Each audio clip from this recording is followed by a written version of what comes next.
Bonjour à tous, je suis heureux d'être avec vous ce matin, en cette période de confinement, pour ce culte et pour ce moment de célébration de notre Dieu. Même si la forme que nous allons utiliser n'est pas habituelle, j'espère que nous pourrons vivre des moments de communion et d'unité autour de notre Seigneur. Pour nous qui avons préparé ce culte, c'est une grande première. On découvre cette technologie en tant qu'acteur, et nous comptons sur votre indulgence si tout n'est pas parfait. Avant de remettre ces moments dans les mains du Seigneur, je vous propose la lecture d'un passage du psaume 27, les 6 premiers versets. Psaume de David. Le Seigneur est ma lumière et mon salut. De qui aurais-je peur? Le Seigneur est la forteresse de ma vie. Qui pourrait m'effrayer? Quand les mauvais s'approchent de moi pour me dévorer, mes adversaires et mes ennemis, ce sont eux qui trébuchent et qui tombent. Si une troupe dressait son camp contre moi, mon cœur n'aurait aucune crainte. Si une guerre s'élevait contre moi, malgré cela, j'aurais confiance. Je demande au Seigneur une seule chose, que je recherche ardemment, habiter tous les jours de ma vie dans la maison du Seigneur, pour voir la beauté du Seigneur et pour admirer son temple. Car il me protégera dans sa hutte au jour du malheur. Il me cachera au secret de sa tente, il m'élèvera sur un rocher. Maintenant ma tête s'élève au-dessus des ennemis qui m'entourent. J'offrirai des sacrifices dans sa tente, des sacrifices d'acclamation. Je chanterai, je jouerai des psaumes pour le Seigneur. Remercions le Seigneur et remettons ces moments devant lui. Notre Père, nous voulons te remercier pour cette opportunité que tu nous donnes de pouvoir être à travers cette technologie ensemble autour de toi.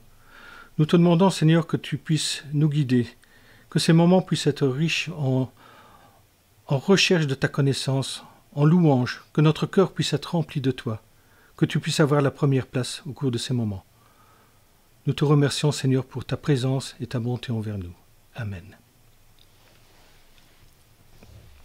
Dans ce psaume, David nous parle d'un cœur qui est confronté à des difficultés, à la méchanceté, à des ennemis, situation qui en général produit la peur, la frayeur. N'est-ce pas un peu ce que nous vivons actuellement à travers le coronavirus? Le président Macron nous a dit que nous sommes en guerre. Les médias nous renseignent continuellement sur le nombre de contaminations, le nombre de morts. Beaucoup d'entre nous vivons dans la peur, dans la frayeur face à cet ennemi invisible. Peur pour nous, peur pour nos proches. Ce psaume ne nous dit pas que par la foi, tous les problèmes, tout ce qui se passe aujourd'hui va disparaître.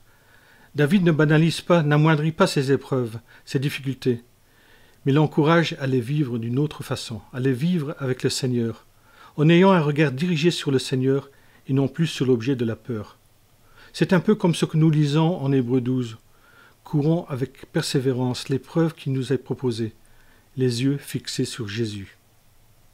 Ce psaume m'encourage à fixer mon regard sur le Seigneur et à mettre ma confiance en lui. Le Seigneur est tout ce dont David avait besoin dans sa détresse. C'est ce dont nous avons besoin dans notre détresse. Il est notre lumière, lumière qui nous conduit et qui nous protège, lumière qui éclaire nos ténèbres, lumière qui nous fait découvrir le bonheur, qui nous donne de la joie de vivre.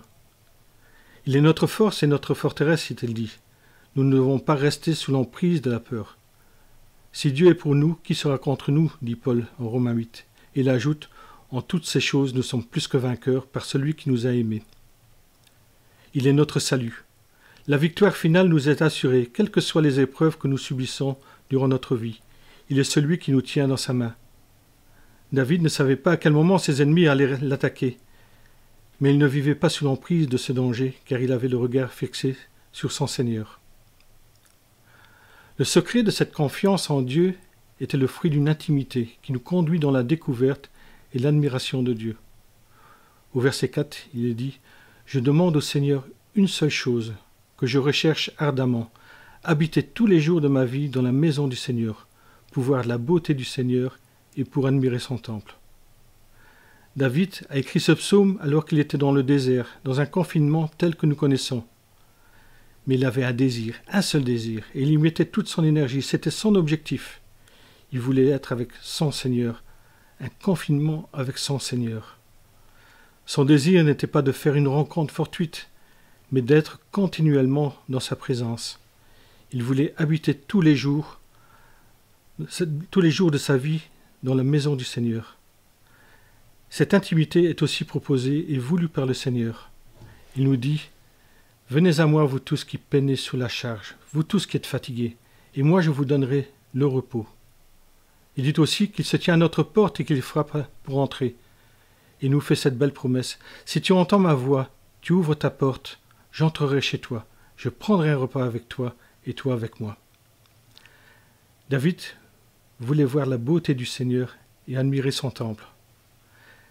Être là dans sa présence, être là où il vivait, le contempler, se laisser transformer par lui. La beauté du Seigneur, nous la voyons lorsque nous prenons conscience de ce qu'il est, de son amour, de sa sainteté, de sa grâce, de sa puissance, et on pourrait continuer. Mais elle se voit aussi dans ce qu'il a fait. Aujourd'hui commence la semaine sainte, et c'est une occasion de vivre d'une façon toute particulière ce que notre Seigneur a fait et a vécu durant cette semaine. Nous le voyons rester dans l'humilité, assis sur un ânon, lorsqu'il arrive acclamé à Jérusalem, lorsqu'il s'abaisse pour laver les pieds de ses disciples. Nous le voyons au jardin de Gethsémani, conscient de la souffrance qu'il connaîtrait à la croix. Nous le voyons dans le calme lorsqu'il est trahi par Judas, maltraité et humilié. Le Seigneur ne vivait pas ses épreuves seul. Il se confie à son Père. Il marche avec son Père, et c'est exactement ce que le psaume nous enseigne. Mais pour le Seigneur à la croix, ça a été beaucoup plus loin. Il a été abandonné de tous, abandonné de Dieu, abandonné pour payer ma dette, notre culpabilité, abandonné pour que nous ne soyons plus jamais abandonnés. Après sa résurrection, il pouvait dire « Je suis avec vous pour toujours ». Et le résultat de tout cela, c'est la louange. C'est ce que nous lisons au verset 6. « Maintenant ma tête s'élève au-dessus des ennemis qui m'entourent. J'offrirai des sacrifices dans sa tente, des sacrifices d'acclamation. Je chanterai, je jouerai des psaumes pour le Seigneur. » Nous pouvons louer, car nous pouvons être libérés de la peur, car nous pouvons être dans la joie de sa présence, dans l'admiration, l'émerveillement de sa beauté. Et c'est ce que nous allons faire maintenant. Aujourd'hui, comme David, nous pouvons être dans sa présence. Il a promis, là où deux ou trois sont réunis en son nom, je suis là au milieu d'eux. Comme David, nous pouvons le louer.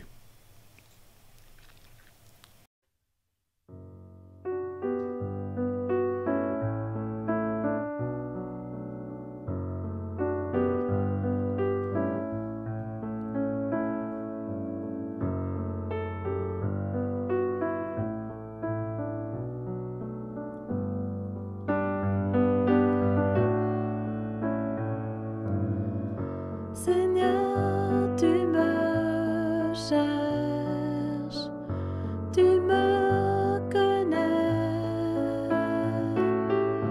Et si je t'oubliais, je sais que tu m'aimes. Ta sainte présence, elle m'enverra.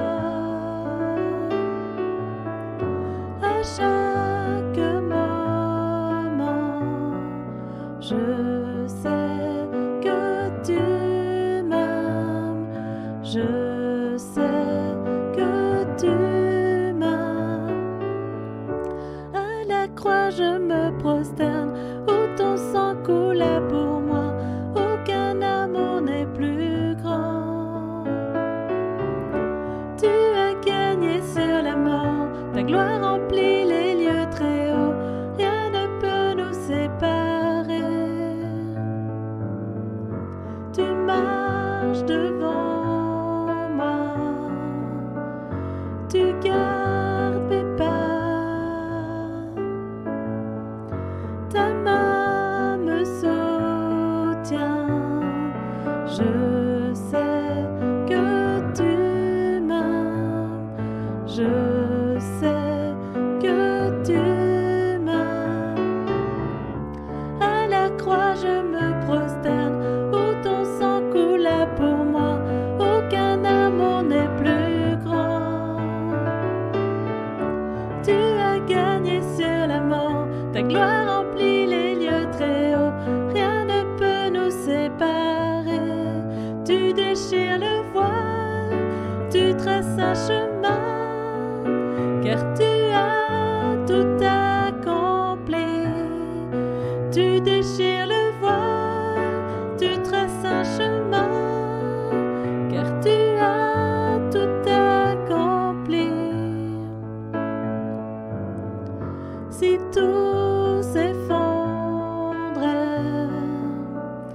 devant mes yeux. Tu resterais là, je sais que tu m'aimes, je sais que tu m'aimes. À la croix je me prosterne, où ton sang coula pour moi, aucun amour n'est plus grand. Tu as gagné sur la mort, ta gloire remplit les lieux très hauts, rien ne peut nous séparer. Tu déchires le voile, tu traces un chemin, car tu as tout accompli. Tu déchires le voile, tu traces un chemin, car tu as tout accompli, Seigneur.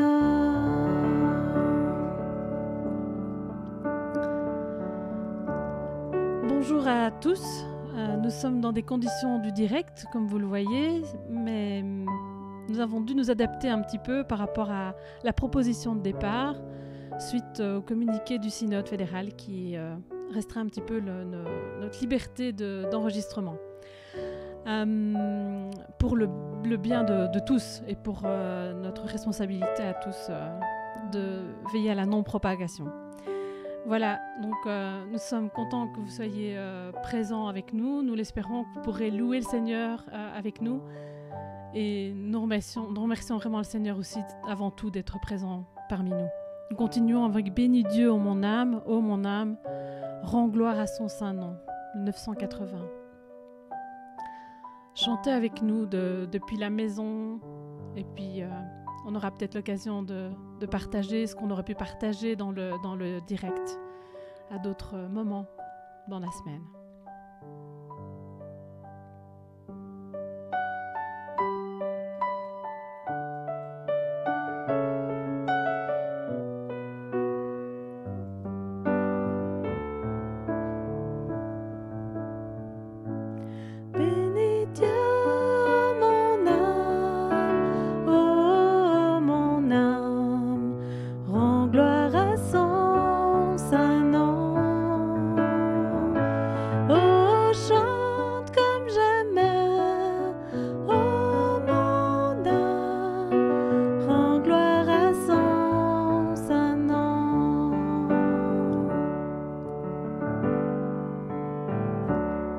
Voici l'aurore, l'aube d'un nouveau jour. Pour toi un chant doit s'élever devant ce qui m'attend et ce qui pourrait arriver. Qu'à la fin du jour je te chante encore.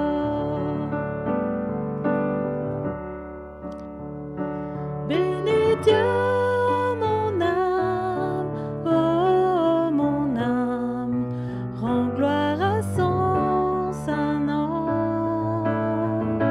Oh, chante comme jamais, ô mon âme, rends gloire à son saint nom. Riche en bonté et lent à la colère, ton nom est grand et ton cœur est bon. Je ne cesserai de chanter tes bontés. J'ai des milliers de raisons pour louer.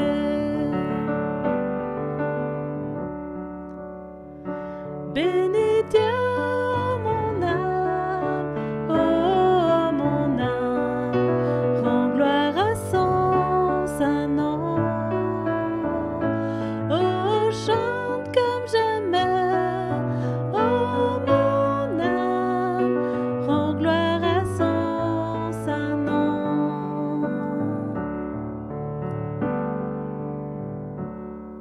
un jour viendra, je n'aurai plus de force.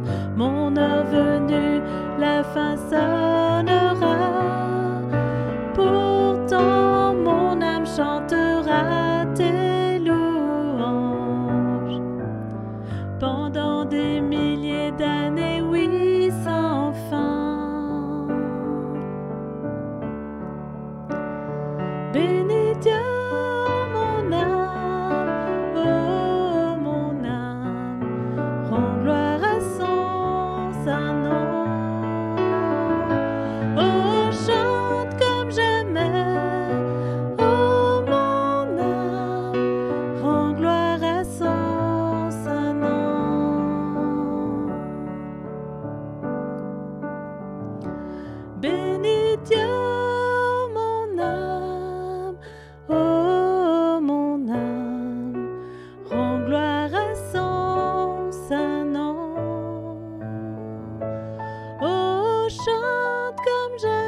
inclure quand même votre participation dans ce direct enregistré. Avec les chants que vous nous avez suggérés, on n'a pas pu tous les prendre. Vous comprendrez, on essaie de que ce soit le plus possible dans la ligne du thème qui avait été proposé et aussi en restant dans les limites qu'on avait dans le projet. Merci aussi de continuer de chanter avec nous et de louer le Seigneur avec le 1057, Christ est la lumière du monde. Je vais relire une partie du psaume, le début. Oui, l'Éternel est ma lumière et mon sauveur. De qui aurais-je crainte? L'Éternel protège ma vie. De qui aurais-je peur?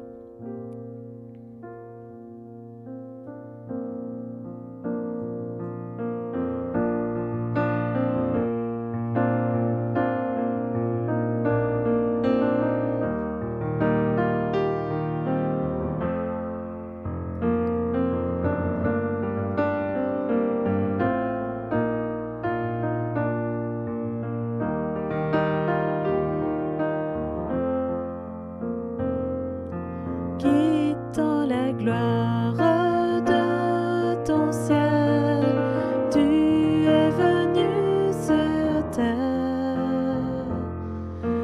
Fils aimé du Dieu éternel, tes bras tu as ouverts.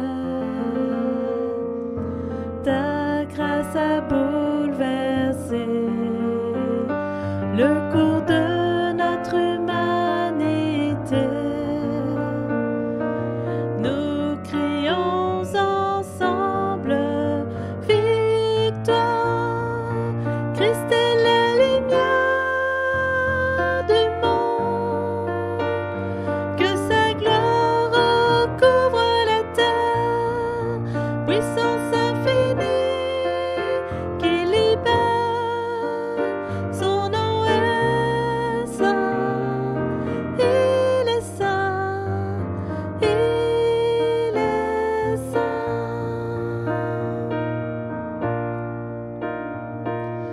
Nous les fils et les filles du roi entonnons chaque jour un hymne de gloire et de joie, en célébrant son amour. Les nations de la terre s'inclineront devant le Père. Chanteront ensemble victoire. Christ est la lumière du monde. Que sa gloire recouvre la terre. Puissance infinie qui libère. Son nom est saint. Il est saint. Il est saint. Christ est la lumière du monde. Que sa gloire recouvre la terre. Puissance infinie qui libère. Son nom est saint. Il est saint. Il est saint.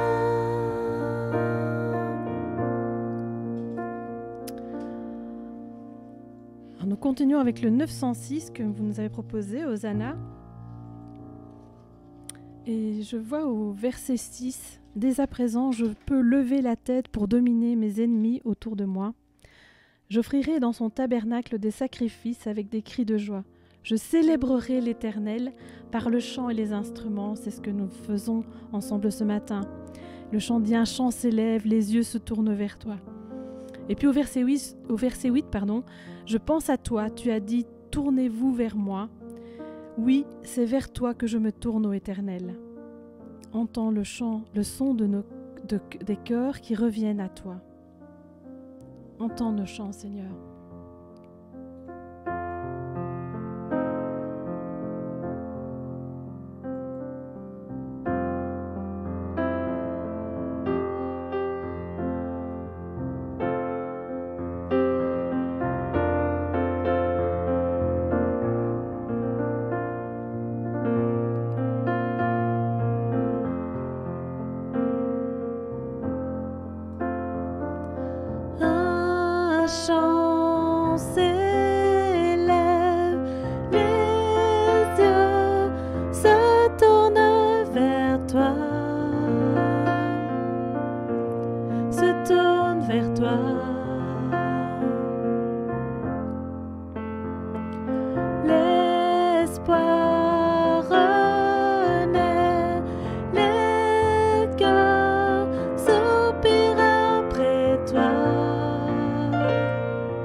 de vivre. Quand nous sommes en ta présence, nos craintes fuient. En te voyant, nous retrouvons la force de vivre. Quand nous sommes en ta présence, nos craintes fuient. Elles s'enfuient. Hosanna, Hosanna. Tu es le roi, le sauveur. À toi la gloire et l'honneur. Hosanna, Hosanna. Nous t'accueillons parmi nous. Sois le bienvenu, ô Jésus.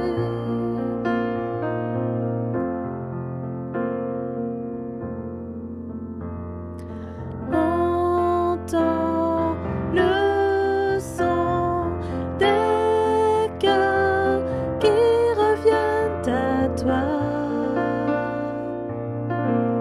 Reviennent à toi. Dans ton royaume, les vies brisées sont restaurées. Sont restaurées. En te voyant, nous retrouvons la force de vivre. Quand nous sommes en ta présence, nos craintes fuient. Te voyant, nous retrouvons la force de vivre. Quand nous sommes en ta présence, nos craintes fuient.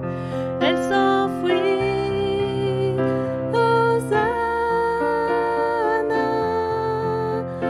Hosanna. Tu es le roi, le sauveur. À toi la gloire et l'honneur. Hosanna, Hosanna. Nous t'accueillons parmi nous. Sois le bienvenu, ô Jésus.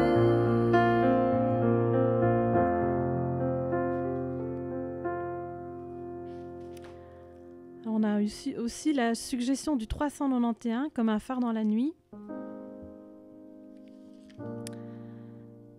Et les paroles de ce chant: sans ta lumière, que ferions-nous, Seigneur? Que serions-nous? Où irions-nous? Où irions-nous dans ce monde? Sans ta lumière, que ferions-nous dans ce monde? Que serions-nous dans ce monde? Où irions-nous? Et ça me rappelle le verset 11 du psaume 27. « Enseigne-moi la voie que tu veux que je suive, ô Éternel, et conduis-moi par un sentier égal, puisque mes ennemis me guettent. » Ce chant fait référence aussi à une certaine perdition, qu'on cherche la voie. Et puis au verset 13, « Que deviendrais-je si je n'avais pas l'assurance de voir l'amour de l'Éternel au pays des vivants? Sans ta lumière, que ferions-nous? »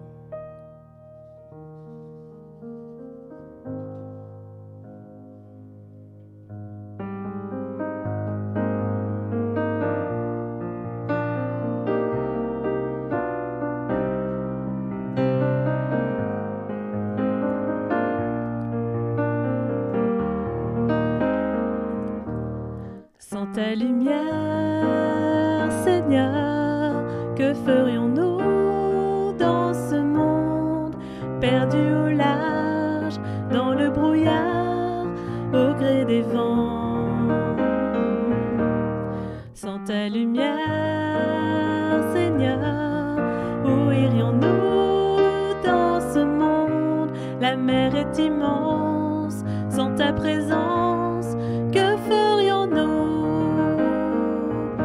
Comme un phare dans la nuit, tu brilles sur tes enfants, tu nous guides vers le port, au cœur de ton amour. Comme un phare dans la nuit, tu brilles sur tes enfants, tu nous guides vers le port, au cœur de ton amour.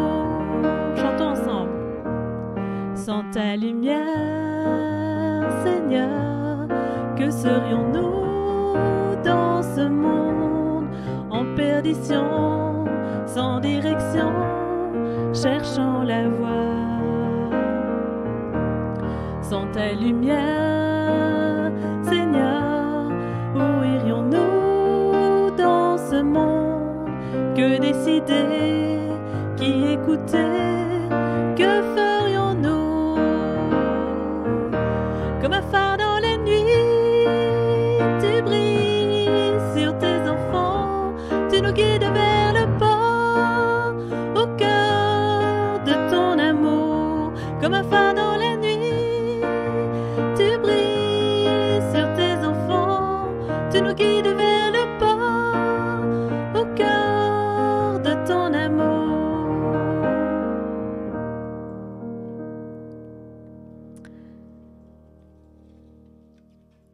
Alors avant de faire le dernier chant, je voulais m'approprier une partie du psaume comme une prière. Et pourrait peut-être aussi vous l'approprier si vous la réécoutez par la suite. On pourrait aussi la mettre ou la partager. Le Seigneur est ma lumière et mon sauveur. Je n'ai rien à craindre de personne. Le Seigneur est le protecteur de ma vie. Je n'ai rien à redouter. Seigneur, je ne te demande qu'une seule chose, et je la désire vraiment, c'est de rester toute ma vie chez toi, pour jouir de ton amitié, de ta grâce, de ta présence. Alors quand tout ira mal, tu m'accacheras alors dans ta maison. Seigneur, montre-moi la voie que tu me traces, à cause de mes adversaires. Dirige-moi sur un chemin sans obstacle. Que deviendrais-je sans toi? Que deviendrais-je sans ton assurance? Sans l'assurance de voir cette bonté que tu as pour nous, cette bonté que tu déverses sur la terre, cette terre où nous vivons tous. Je veux compter patiemment sur toi, Seigneur. Me ressaisir, reprendre courage. Je veux compter patiemment sur toi, Seigneur. Alors on a le 702, que le Seigneur te bénisse et te garde, qui fait référence à un extrait de l'Ancien Testament. Que l'Éternel te bénisse et te garde, te protège, que l'Éternel te regarde avec bonté et qu'il te fasse grâce, que l'Éternel veille sur toi et t'accorde la paix. C'est ainsi qu'ils m'invoqueront en faveur des Israélites, et moi je les bénirai. C'est la réponse de l'Éternel.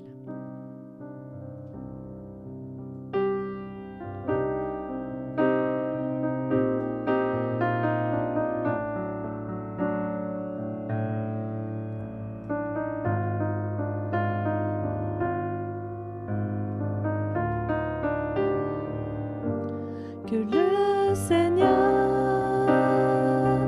te bénisse et te garde, qu'il fasse luire sa face sur toi, qu'il fasse briller sa lumière en toi. Que le Seigneur te bénisse et te garde, qu'il t'accorde sa paix, qu'il t'accorde sa grâce, lui, le Dieu d'Israël, lui, le Dieu d'Israël. Que le Seigneur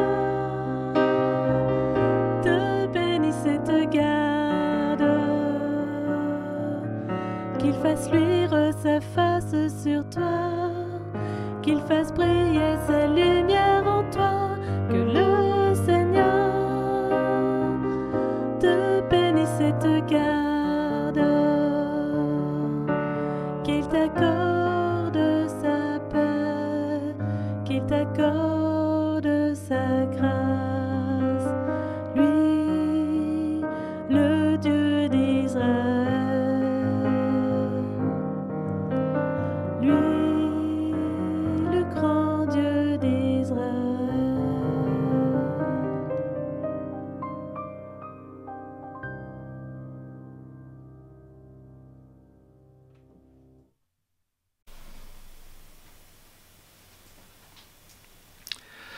Merci à Alain et Annabelle pour ce moment de louange. Merci aussi à toute la communauté pour avoir proposé ces chants qui nous ont amenés dans la présence du Seigneur. On a prié pour ça et voilà, à travers cette louange, nous avons pu vivre des moments forts aussi.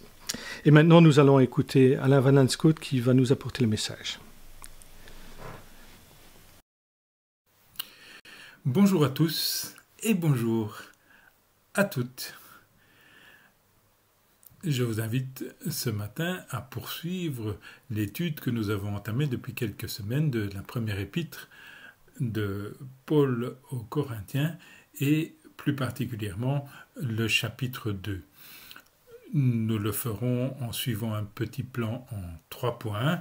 Le premier étant un rappel du contexte historique et sociologique.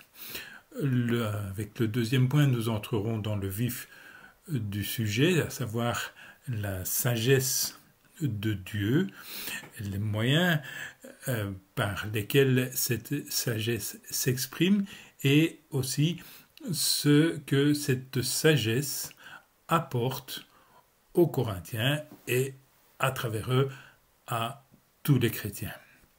Et le troisième point sera une proposition de mise en œuvre de cet enseignement pour nous-mêmes et pour notre assemblée de Ransbech.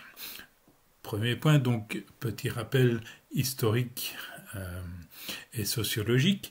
Le livre des Actes nous indique que c'est au cours de ces deuxième et troisième voyages missionnaires que l'apôtre Paul a séjourné à Corinthe et qu'il y a travaillé. Il a fondé lui-même cette église et il y a séjourné environ 2 ans. Ce sont des circonstances particulières et notamment quelques désordres qui ont été portés à sa connaissance qui amènent l'apôtre à adresser 2 courriers aux Corinthiens pour, d'une part, compléter l'enseignement délivré sur le terrain et, d'autre part, combattre certaines altérations qui s'étaient produites ou menaçaient de s'introduire dans la vie de l'Église de Corinthe. Néanmoins, l'enseignement que Paul y transmet garde toute son actualité et sa pertinence, et s'il en fallait une preuve pour nous en convaincre, il suffirait de relire les salutations que Paul adresse à ses lecteurs dans les versets 2 à 3 du premier chapitre. Je n'ai pas pris le temps de rechercher toutes les salutations que Paul adresse dans chacune des lettres qu'il a écrites, mais il me semble bien qu'il n'y en ait pas d'autres qui aient une portée aussi universelle dans tous les temps et dans tous les lieux. Cette épître nous concerne donc nous aussi, chrétiens de Ransbech, puisque nous aussi, nous appartenons à Dieu par l'union avec Jésus-Christ et que nous aussi faisons appel au nom de notre Seigneur Jésus-Christ. Dans l'introduction de son dernier message, Éric a rappelé l'importance qu'attachaient les Grecs aux grandes envolées philosophiques, aux orateurs brillants, capables de développer des discours bien charpentés, avec un contenu empreint de sagesse et propre à flatter l'intelligence des auditeurs ou ce qui en tient lieu. Si je reviens brièvement maintenant, c'est pour souligner combien cette culture hellénique, si richement douée, si brillante, mais aussi terriblement frivole et volatile, ressemble par de nombreux aspects à notre civilisation moderne. Avec les grandes explorations des siècles précédents et la découverte des nouveaux continents, nos horizons non seulement géographiques mais aussi intellectuels se sont élargis et à la sagesse grecque antique sont venus s'ajouter quantité de nouvelles philosophies, notamment orientales. L'essor des technologies et le développement des médias, s'ils permettent dans le contexte actuel de confinement de rester fort heureusement en contact les uns avec les autres, ces médias donc ont aussi favorisé l'essor d'une kyrielle de penseurs et de philosophes de tout poil, dont le discours n'est certes pas dénué d'intérêt pour la vie en société, mais dont l'influence n'est pas non plus sans danger sur notre façon d'aborder, d'examiner et d'interpréter la parole de Dieu. Dans la chrétienté au général, et peut-être aussi dans nos assemblées, il pourrait y avoir une tendance à faire des vérités bibliques l'objet d'une étude intellectuelle, plutôt qu'un travail de la conscience et de l'acceptation du cœur. La conséquence d'une telle disposition serait alors que la conduite morale qui doit animer chacune et chacun des enfants de Dieu et par voie de conséquence présider à la vie spirituelle de nos assemblées serait de fait basée sur un brillant discours et non plus sur des convictions de foi ni sur l'énergie investie dans la recherche de la sainteté. Je reviendrai sur ce point dans la troisième partie de mon message. Ce sera sans doute plus clair après nous être penchés sur l'enseignement que Paul veut faire passer aux Corinthiens dans le deuxième chapitre que nous allons lire maintenant. La lecture se fait dans la nouvelle version en français courant.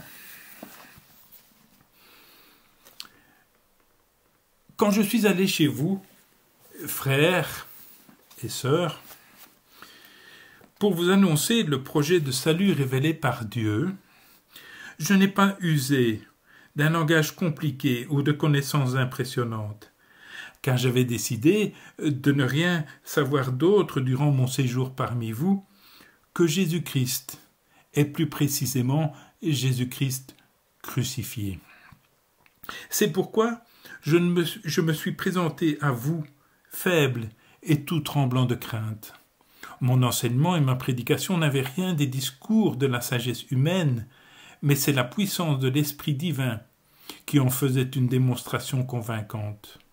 Ainsi, votre foi ne repose pas sur la sagesse humaine, mais bien sur la puissance de Dieu. J'enseigne pourtant une sagesse aux chrétiens spirituellement adultes, mais ce n'est pas la sagesse de ce monde, ni celle des puissances qui règnent sur ce monde et qui sont en voie de disparition. Non, j'annonce la sagesse du projet de salut de Dieu, caché aux êtres humains. Dieu l'avait déjà préparé avant la création du monde pour nous faire participer à sa gloire. Aucune des puissances de ce monde n'a connu cette sagesse. Si elle l'avait connue, elle n'aurait pas crucifié le Seigneur à qui appartient la gloire. Mais, comme le déclare l'Écriture, ce que personne n'a jamais vu ni entendu, ce à quoi personne n'a jamais pensé, Dieu l'a préparé pour ceux qu'il aime. Or, c'est à nous que Dieu l'a révélé par l'Esprit Saint.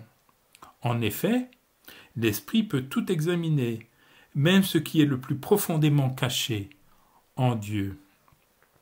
Dans le cas d'un être humain, seul son propre esprit connaît les pensées qui sont en lui. De même, seul l'Esprit de Dieu connaît les pensées de Dieu. Nous n'avons pas reçu, nous, l'esprit de ce monde, mais nous avons reçu l'Esprit qui vient de Dieu, afin que nous connaissions les dons que Dieu nous a accordés. Et nous en parlons, non pas avec le langage qu'enseigne la sagesse humaine, mais avec celui qu'enseigne l'Esprit de Dieu. C'est ainsi que nous expliquons des vérités spirituelles aux personnes qui ont en elles cet esprit. Celui qui ne compte que sur ses faibles facultés est incapable d'accueillir les vérités communiquées par l'Esprit de Dieu. Elles sont une folie pour lui. Il lui est impossible de les comprendre, car on ne peut en juger que par l'Esprit. Celui qui a l'Esprit de Dieu juge de tout, et personne ne peut le juger. Il est écrit en effet, qui a connu la pensée du Seigneur, qui a pu lui donner des conseils. Mais nous avons la pensée du Christ. Voilà pour la lecture. Puisque nous en sommes à comparer des philosophies humaines à la prétendue folie ou réelle sagesse de Dieu, permettez-moi de vous proposer un proverbe chinois ou prétendu tel. Lorsqu'on lui montre le ciel, l'insensé regarde le doigt. Et je crois bien que c'est ce qui est arrivé aux Corinthiens. Ils avaient perdu de vue ce qu'on leur montrait pour se focaliser sur les messagers, chacun choisissant celui dont le discours lui était agréable. Pourtant, les Corinthiens ne manquaient d'aucun don, mais ils en avaient fait un mauvais usage. Plutôt que de mettre ces dons au service de la communauté, chacun s'était replié en sa chapelle, qui d'Apollos, qui de Paul ou de Céphas, cultivant un entre-soi nuisible à l'unité de l'Église. Paul, dès le début de sa lettre, aura à cœur de dénoncer cette situation et d'exhorter à l'unité.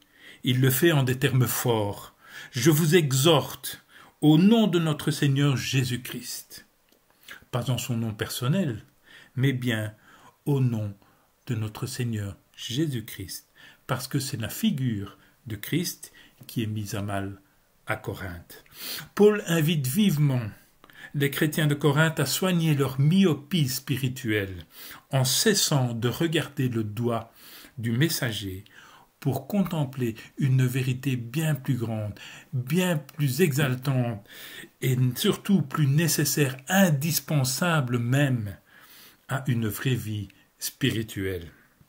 Et il va le faire en s'effaçant lui-même comme messager pour ne conserver que le message essentiel, à savoir Jésus-Christ, et plus précisément Jésus-Christ crucifié. Si Paul fait profil bas, c'est parce qu'il veut mettre en évidence une autre vérité, tellement supérieure à tout discours basé sur la sagesse humaine, et cette vérité, c'est la puissance et la sagesse de Dieu. Folie de Dieu à l'extérieur, pour ceux qui ne peuvent l'accepter car ne reposant pas sur des démonstrations rhétoriques bien construites, sagesse de Dieu à l'intérieur de l'Église car reposant uniquement sur la puissance de l'Esprit Saint. Pour l'Église dans son ensemble, comme pour les églises locales, la foi et l'unité dans la foi ne se bâtissent qu'autour et sur la seule personne de Jésus-Christ et Jésus-Christ crucifié. Une évidence, me direz-vous, certainement, mais il semble nécessaire de la rappeler. Paul aurait aimé s'adresser à ces chrétiens spirituellement adultes qu'il aimerait voir à Corinthe et dont il parle au verset 6. Mais il doit déchanter. C'est au contraire à des petits-enfants nourris au lait premier âge qu'il doit s'adresser.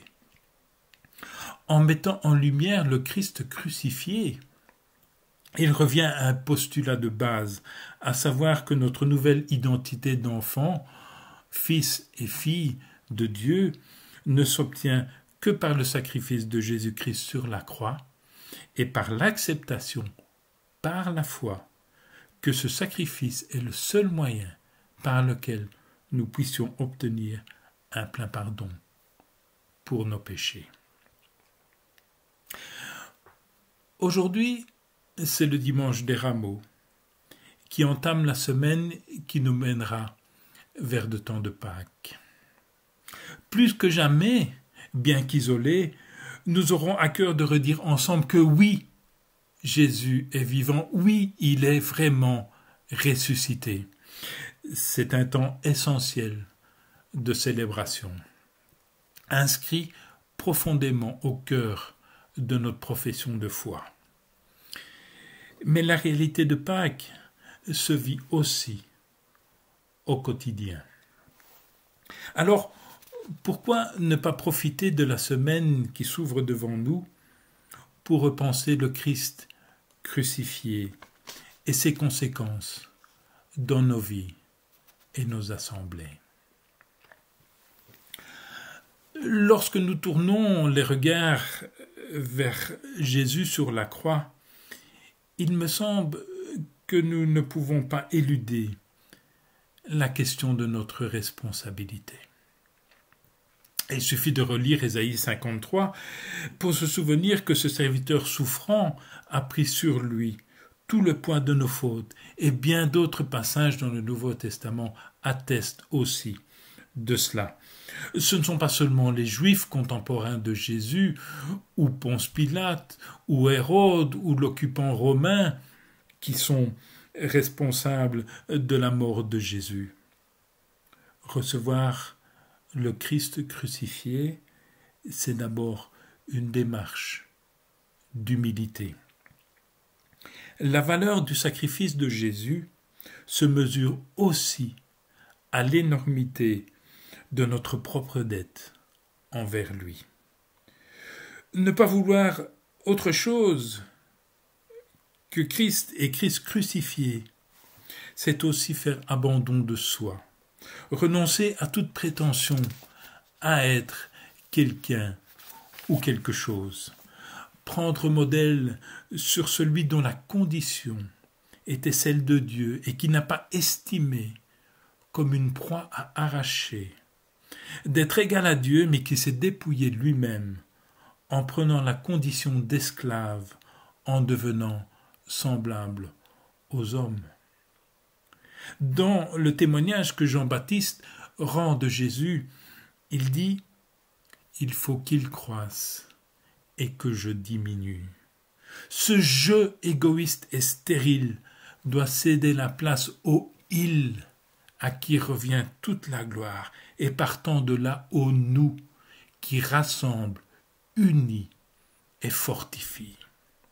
C'est l'essence même de notre démarche quotidienne avec Christ, le laisser imprégner nos pensées, nos paroles, nos actions, qui n'auront d'ailleurs de sens et d'efficacité que si Jésus en est le centre, le moteur et la finalité. Penser le Christ crucifié, c'est enfin recevoir son esprit. C'est par ce puissant intermédiaire que nous pouvons comprendre la sagesse de Dieu. Et c'est bien à nous, selon ce qui est écrit au verset 10, que ce merveilleux cadeau est offert. Est-ce que nous nous rendons compte combien Dieu a désiré partager son infinie sagesse avec chacune et chacun d'entre nous, combien il a voulu nous faire entrer par son esprit au plus profond de son intimité. Cadeau de Dieu, une folie, sagesse de Dieu. Il reste maintenant une question. Quel usage allons-nous faire de ce cadeau? Avec cette question, j'en arrive au point 3 de mon message, la mise en œuvre pratique. À la fin de mon introduction, j'avais signalé une similitude entre la société grecque antique et notre monde actuel, à savoir une éventuelle tendance à traduire en raisonnement sophistiqué et en rhétorique habile des vérités qui ne se comprennent et ne s'acceptent que par la foi. Je voudrais cependant être bien compris. Est-ce que je préconise l'abandon d'un examen critique de la parole de Dieu au profit d'une foi basique qui ne serait nourrie que de quelques vérités élémentaires? Bien sûr que non. Ce serait se cantonner à l'état d'enfant spirituel immature que Paul déplore chez les Corinthiens.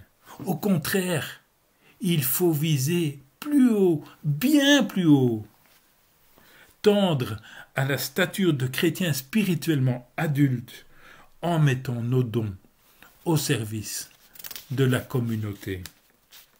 Je me réjouis sincèrement et je suis profondément convaincu que la diversité de pensées et d'expressions qui existe à Ransbech est une véritable richesse et une bénédiction du Seigneur. Comme l'Église de Corinthe, notre Église a été comblée de toutes les richesses, en particulier celle de la parole et de la connaissance, en sorte qu'il ne nous manque aucun don de la grâce. Notre responsabilité est d'autant plus grande d'user de ces dons à bon escient en les mettant au service de la communauté. Soyons attentifs, quelles que soient nos qualités ou les dons que nous avons reçus, à rester ce que nous sommes en Christ, des messagers qui attirent le regard vers Jésus, des ouvriers, des compagnons de service, pour reprendre une expression chère à Jean-Claude, qui bâtissent et édifient sur un saint fondement. Ma prière pour notre Église de Ransbech et pour chacune et chacun d'entre nous, c'est qu'ensemble, tous ensemble, nous continuions à bâtir sur le seul fondement qui vaille, c'est-à-dire Jésus-Christ. Que celles et ceux qui sont plus avancés dans la foi et la connaissance partagent avec celles et ceux qui sont plus jeunes et moins éclairés dans la foi. Faisant abstraction de nous-mêmes, cultivons et recherchons l'unité dans la pensée du Christ et que l'Esprit de Dieu habite abondamment parmi nous. Amen.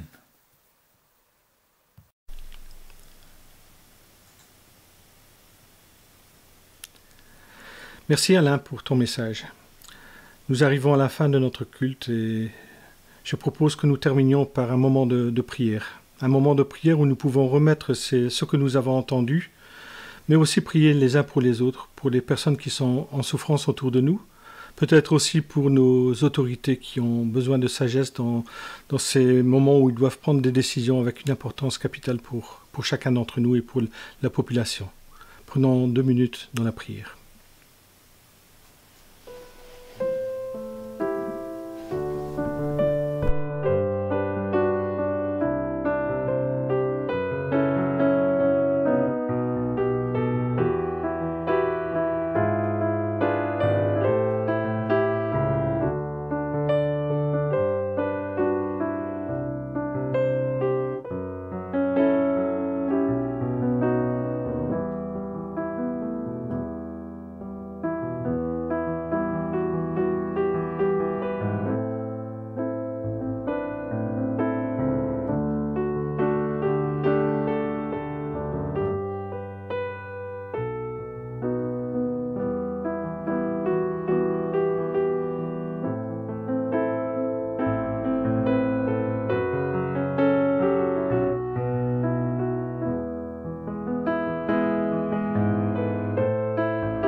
Seigneur, nous voulons te remercier pour ce moment de culte que nous avons eu. Merci parce que tu étais présent.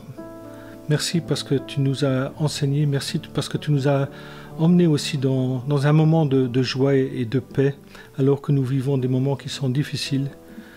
Nous voulons te prier pour tous ceux qui nous sont proches.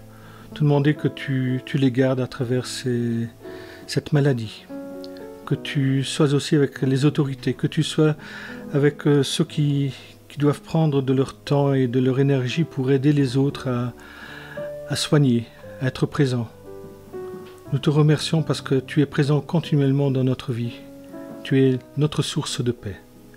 Que ton nom soit béni, Seigneur. Amen. J'aimerais encore vous lire un passage avant de nous quitter. C'est le dernier verset du psaume 27, le verset 14. « Mets ton espérance dans le Seigneur. Sois fort. Que ton cœur soit courageux. Mets ton espérance dans le Seigneur. Que le Seigneur vous bénisse. À bientôt.